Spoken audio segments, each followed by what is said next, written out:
Yorana, c'est un plaisir de vous retrouver pour les Inside Doc. Je suis Moana'ura TEHEI'URA et aujourd'hui j'ai le plaisir de recevoir Douglas et Trish pour le film Alick et Albert que nous retrouvons tout de suite. Trish and Douglas, Yorana from Tahiri, how are you? It's Good, thank you. great to be with you. All right, so we have the honor to host your movie in our festival, Alick and Albert. And I want you to tell me or make a portrait of these eponymous characters in your movie. So may we start with Alick first? With Douglas. Trish. I was going to throw it over to you, Trish. You're the producer. Yeah. So you want to hear about Alick first? I mean, Douglas, do you want to go first? Because you know you've known Alick longer than I have. Yeah. Well, we can dovetail into that. Okay, no worries. So, Alick Tipoti, I mean, world-renowned artist or whatever, exhibitions all around the world, and I kind of like I've known Alick, throughout, even being on exhibitions with him as well, including interviewing. So there was already a pre-existing relationship back then, and also having family and cultural connections to Badu as well. And also having filmed up there before, like knowing the history and knowing the family. So it was just a really good mix and really good blend. How, along with Trish, how that relationship, how that was forged, and somehow like you feel like a project just comes to you, if that makes sense, or the project comes looking for you. And so this is where Trish comes into the fold. So yeah. Well, yes, that's true. I mean, I only met Alick because of an exhibition of his art and other people's art from Zenithkes or Torres Strait, and that was in Monaco in 2016. And to be honest, I only heard about that exhibition through friends in France. I had no idea about it from Australia, which made me so interested to learn more about not just Alick, but the art and the culture of Zenithkes. Can we consider Alick as a activist artist? Yeah, he's very staunch. I mean, like it's always about his community first, and how he sees this art, like their art. It's very circular. It's collaborative. It's what I mean. It's a community kind of owned, if that makes sense. So yeah, so it's a collective work. Like each artist, like there's no real standout. Obviously, Alick is the standout. So yeah, but they all agree. Like where it all comes through one single train of thought. Mm-hmm. And his work of art is well known around Australia. Well, probably better known internationally than in Australia. And that's the sad story about Australia. Australia does not care enough or know enough about the cultures, the rich cultures of our Indigenous First Nations people. And I think Alick's art is now going to find Australians, because in the past, international people absolutely know of him, people in the art world, but ordinary Australians, this is a film that's going to introduce them to Alick. Mm-hmm. And this film is about this encounter between the eponymous characters who are Alick and Albert. Can you tell me about the first meeting of Alick and Albert, and who is Albert actually? Okay, I'll take this one. Well, Albert, of course, look, to be honest, the reason I know of Albert is that I was a great fan of his mother, Grace Kelly, as a very strong woman in a world dominated by men in, the 1950s and 60s in Hollywood, and then, of course, when she became a princess in Monaco in the 50s. So I was interested in him because of that, but I was mainly interested in the fact that he had a very strong conscience about the environment. And I found that fascinating. And then I traced it back to his great-great-grandfather, and then learned more about Monaco through the Oceanographic Museum. So Albert, I think, is an enigma for a royal, even a small country in Europe, to have so much commitment to the environment and particularly to the ocean. I thought was fascinating. And so, yes, this meeting happened well before I met either man, but it turned out to be kind of, I suppose, one of those things where a chance meeting can do something that could change the world. Mhm. Um, Douglas, the title of this film is not The Activist and the Prince. It's Albert and Albert, only the first names of these two characters. Was it like an obvious choice for you guys to choose only the names of the characters and not the titles? I think, well, for me anyway, my perspective was always giving, how would you say, giving that character a face, or like just because at the end of the day, we're human, And the thing is, it's interesting having, I mean, some are more extraordinary than others. But what we're saying is that you've got these, two guys on the ground and how the environment is impacting.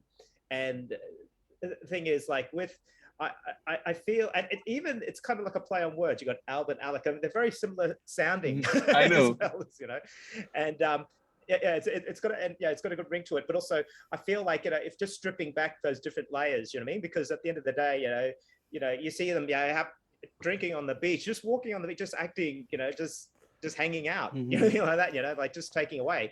But also, it just definitely throws a spotlight, especially up in the Torres Strait. And you can obviously relate to that being in Tahiti. Like people always think that the environment is always happening in cities or whatever. So no, it's impacting on small, remote communities, and that's where it's starting from. Mhm. And also, I was just going to say, in terms of Albert and Alick, the title Alick and Albert, I think from a producing point of view, we wanted to make sure that the film was seen for what it is and not some sort of, colonial idea of, the Prince Savior going to a little island in the middle of, the Pacific or the Western Pacific. It really was about what happened. And what happened was two men met and then gradually formed a friendship. And that, I think, is signified by using their first names. Because, in the real world, of course, we're all humans. And as much as he is a prince, Alick, in many ways, is a prince of his own community. So it was kind of nice, I think. And it was certainly something that Douglas wanted us to do, was to keep them on the same level, which they are in the film. Mhm. I think the movie highlights this genuine encounter of two men, actually, and that's why I felt when I watched this movie, I didn't felt like it was the white man and the indigenous. So it was really two friends and that fight for the whole planet, isn't it? I agree with that. Mhm. Definitely, and also the colonization. I mean, for a start, it could only work with that, with Prince Albert, because Monaco's never invaded another country. I don't know. I'm just being, let's be flippant, you know what I mean, like that. I mean, I don't know if could it work with any other monarchs, if you know what I mean. Okay, and would you say that the main theme of this movie is climate change or a human experience? What would you choose, Douglas? Yeah. I mean, one can't live without the other, if you know what I mean. So yeah, I mean, it's always about bringing out that human experience. But I mean, like, I'm not articulating it well. I think you are, Douglas. I think you're absolutely right. You can't choose. I mean, the only way, and I think it's summed up by Alick, the only way that we're going to fight climate change, which after all, we're responsible for. Yeah. Remember this type of climate change that we're heading into now, and Australia is, a bad actor in that regard. The only way we're going to fight it is to work together cooperatively. And that starts with human connection and then hopefully friendship, or at least respect. As a director or a producer, how did you lead the movie throughout, from the beginning to the end of this movie? Do you have a precise idea in your head? So we're gonna film this like this, and we're gonna ask these questions and everything. Yeah, I guess directing. Oh God, I wouldn't say it's a tricky one, but when you're sitting in the hot seat, when you're just sitting there with your talent, your brain is ticking over. Okay, how's this going to fit into the story? If I ask this question, where's it going to go? So yeah, so you're constant. It's like you're cutting the movie in your head. Does that make sense? Mm-hmm. All right. You know what I mean? Like Yes. that's yeah. And I guess for us, I mean, like you try and look for different, story arcs. Where do we go from here? Or what is the transition of that particular character? And that goes for all movies, really. Like that. What's the poignant, or what is the apex? I think, and I think there's certain moments in our film that that Trish and I wanted to capture.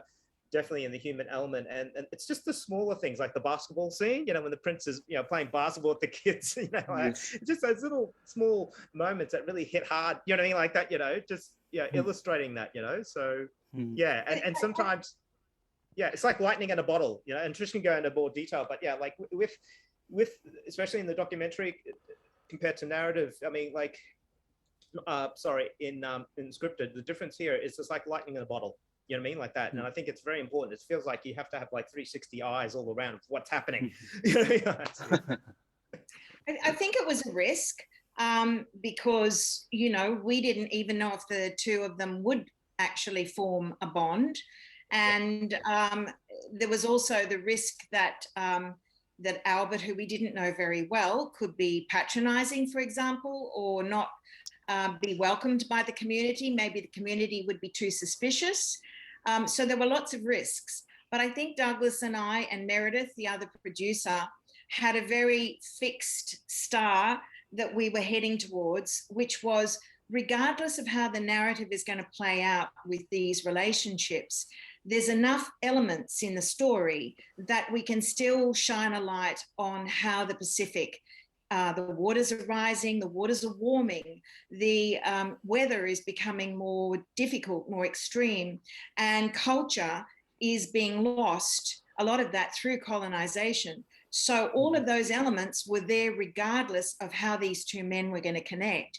So there was a lot of risk, but fortunately, because we had the eye on the prize, if you like, to make a film where people would be awakened, then, and also a film that was not going to hit them over the head with a message, a film that was going to be interesting, have some celebrity, have some pathos, and really be a human film. So as a producer, that's what I was looking for with Douglas, and I think that's what we found, fortunately. Mm-hmm. I tell you a little secret. When I watched the movie, the end of the movie, I told to myself, nothing happens and everything happens at the same time. So what do you think of this statement, Douglas? That's good. I like that.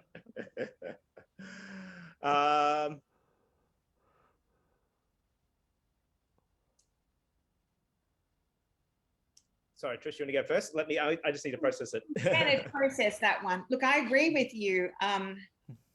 It's a gentle film, and it's a very, what would you say? It has a lot of space around it. It's true cinema, actually, because it's allowing you, as you're watching and feeling what's going on in the film, it's allowing you to process some of those big ideas that we're not hitting you over the head with, but we're also asking you to feel it rather than necessarily be told about it.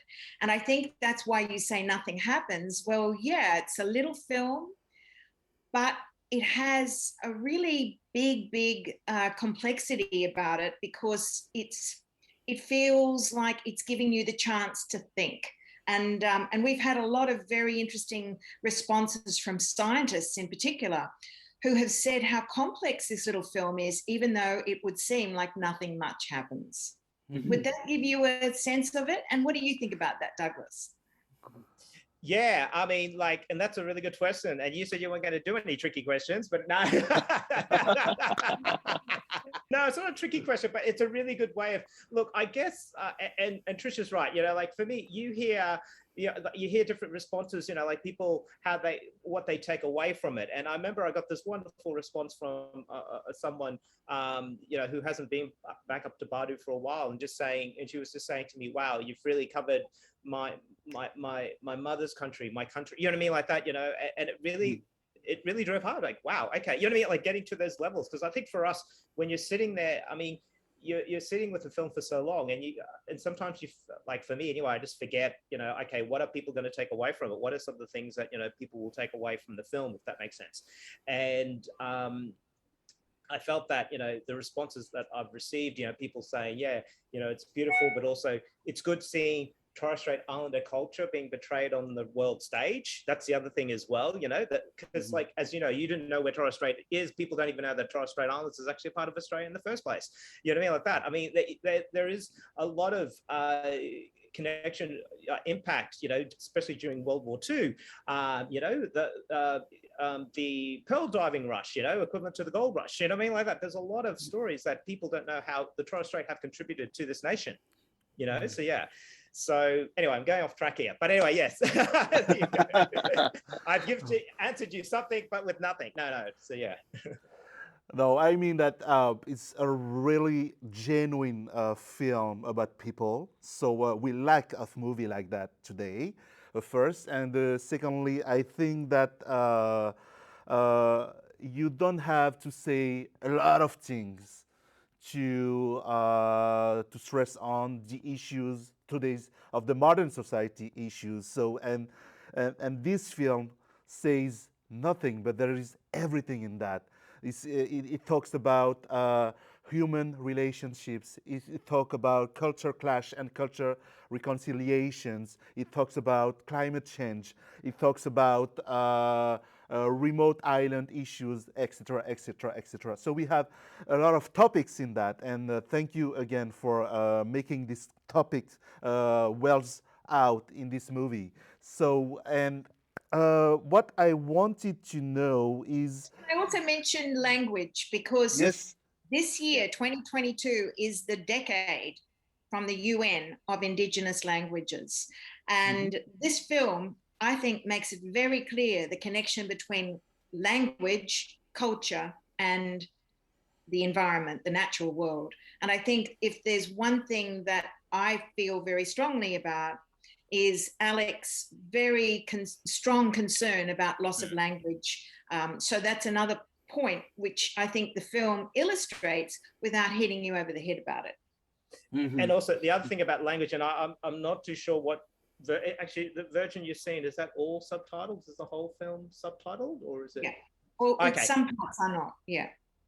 Well, no, but I was just saying how, well, for us anyway, the version that we see, like, obviously there are subtitles when needed, but there are some scenes like when Uncle Ronnie, he's doing Welcome to the Country, like on their land, and there's no subtitles at all. Well, in our version anyway, we didn't want to put subtitles in there because we didn't want to make English the dominant, the dominant factor. You know what I mean? Like that. So yeah, I mean, it's really good. I like how Auntie, sometimes she speaks in broken English, you know what I mean, like that. So yeah, so we wanted the audience to say, hey, look, welcome to our world. This is the world that we have to, live in, like that. So, we can live in yours. Can you live in ours? That kind of stuff. So I'm so glad that we didn't go 100% on, and just let the audience just figure out, okay, let's, yeah. I think that's the same in the French subtitles. There are certain parts of the film that are in language, Kala Lagaria, and it has not been subtitled in French or English deliberately. So people's ears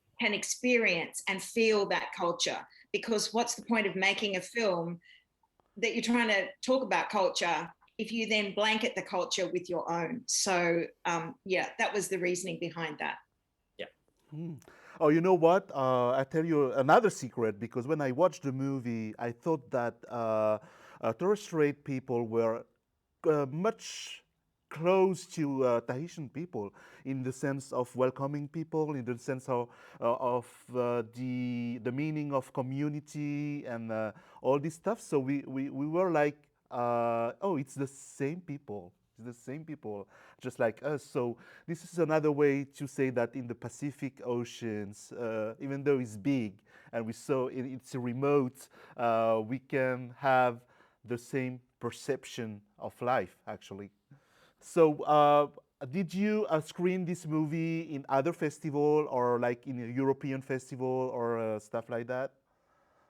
The film has opened in the Brisbane Film Festival. That was its world premiere a few months ago. And then it's had some special screenings in like preview screenings, avant premieres. So in many ways, yours is it's true. Yours is the international premiere. So there was a screening at the Saint-Tropez Australian and New Zealand Festival, but it was an avant premiere. So the official premiere internationally is your festival. And we are just so proud of that. Thank you so much. And would you have a message for the Tahitian audience before they see this movie? I would feel like, just go in there with a clear mind, open mind, but also you might even see some of yourselves in there, you know what I mean? If that makes sense, especially, dealing with Polynesian culture, Torres Strait Islander culture, because there are certain similarities, between mobs. And, and I think that's the good thing about our films, just seeing ourselves being represented, and and one of the things that I'm most proud with Alick and Albert is that it only happens in 2 locations, Badu and Monaco. It doesn't go anywhere else. I know. That's what I mean. It just sets in 2. Yeah, it's just brilliant. I mean, most of the documentaries that I've done, it's been around Australia, you know what I mean, as far as like the story, then you go overseas, but there's just 2 locations, and both the environmental impacts both. So yeah. Well, I could say that the film is 2 worlds but 1 ocean, and we are linked to Tahiti through the ocean. I'm on an island in just Kondamuka, which is Minjerribah, which is an island just off Brisbane, and we look out at the ocean, and we have to care more. So Tahiti, we are so thrilled that you're going to see our film, but beyond that, we have to really make people listen that we only have 1 ocean. All right, so Douglas and Trish Maruru, as we say here, thank you very much for this short time to give us. And thank you so much, and stay safe. Bye-bye. See you. Voilà, c'était donc Inside the Doc avec Douglas et Trish pour Alick et Albert, donc un documentaire présent dans le FIFO 2022.